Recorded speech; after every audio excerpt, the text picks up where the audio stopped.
मंगलवार 26 अगस्त को सुबह सुबह ईडी ने सौरभ भारद्वाज के चिराग दिल्ली स्थित आवास सहित दिल्ली एनसीआर में 13 ठिकानों पर छापेमारी की है।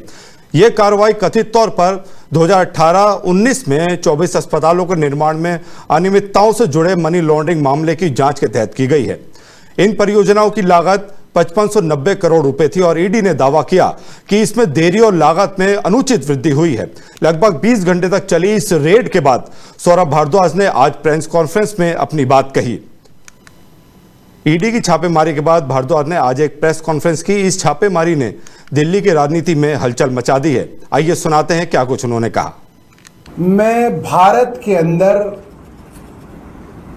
जो एक एजेंसी पिछले कई सालों से आतंक फैला रही है, एनफोर्समेंट डायरेक्टरेट और इनके अफसरों को एविडेंस के साथ, सबूतों के साथ एक्सपोज करूंगा कि कैसे ईडी के अफसर क्रिमिनल कॉन्स्पिरेसी करते हैं केंद्र सरकार के साथ मिलके अलग अलग राजनेताओं को फंसाने की। They are part of a criminal conspiracy and I will expose them today with evidence. सुबह कल 7:15 बजे के करीब जब मेरी बेटी स्कूल के लिए निकली तो ईडी के कुछ अफसर मेरे घर में आए। उनके नाम मैं आपको बता दूं, deputy director Ravish Bhardwaj, assistant director Mayank Arora, ये दोनों ईडी से हैं, Vikas Kumar enforcement officer, Varun Kushwaha enforcement officer, Manish assistant enforcement officer, Rajni और हरिशंकर सिपाही, 6 सीआरपीएफ का स्टाफ वगैरह वगैरह। और इनको हमने घर में दाखिल किया। इन्होंने कहा साहब हम आपकी तलाशी लेना चाहते हैं घर की। मैंने कहा घर आपके लिए खुला है, आप तलाशी लीजिए। इन्होंने मेरे घर में तलाशी लेनी शुरू की। मेरी छोटी बेटी नर्सरी में है तो वो स्कूल जाने के लिए तैयार हो गई थी, लिहाजा हमने कहा कि इसको स्कूल भेज देते हैं, बच्ची घर पे रहेगी तो थोड़ा ठीक नहीं लगता। और उसके बाद जो है हमारे घर की तलाशी का अभियान शुरू हुआ। पूरा घर इन्होंने ढूंढा, अलमारी, कपड़े, ये वो जो भी है। और उसके बाद मुझे लगता है कि 10-11 बजे या शायद 11:30 बजे होंगे, इन्होंने ढूंढान, इनकी दूसरी टीम ढूंढान करने लगी मेरे घर में। और जो असिस्टेंट डायरेक्टर साहब हैं मयंक जी, मिस्टर मयंक अरोड़ा, और इनके साथ जो इनके एनफोर्समेंट ऑफिसर थे विकास कुमार, ये मेरे साथ बैठ गए और बोले कि सर हमें आपकी स्टेटमेंट रिकॉर्ड करनी है। मैंने कहा ठीक है जी, कर लीजिए मेरी स्टेटमेंट रिकॉर्ड।